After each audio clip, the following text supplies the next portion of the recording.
अस्सलामुअलैकुम dear little stars, कैसे हैं आप सब। उम्मीद करती हूँ सब ठीक ठाक होंगे। डियर स्टार्स, आज मैं आपको हुरूफ तहजी मुसव्वद छोटी ये के साथ फे छोटी फी से ये छोटी ये तक हिज्जे के साथ पढ़ना सिखाऊंगी।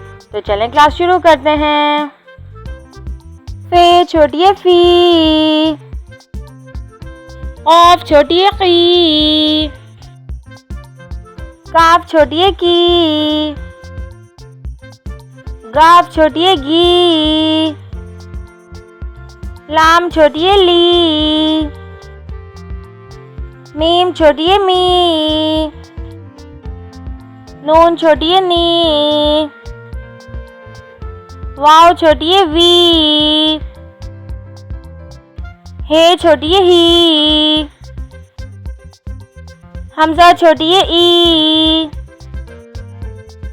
ये छोटी है ये। आइए अब रवा पढ़ते हैं।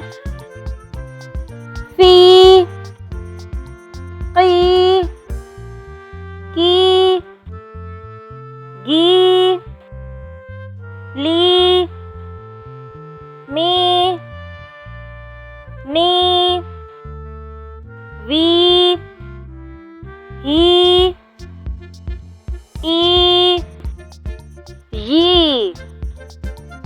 डियर स्टार्स, उम्मीद करती हूँ आपको हुरूफ तहजी मुसव्वद छोटी ये के साथ फे छोटी फी से ये छोटी ये तक हिज्जे के साथ अच्छे से याद हो गया होगा। मिलती हूँ नेक्स्ट क्लास में, जब तक के लिए बाय बाय।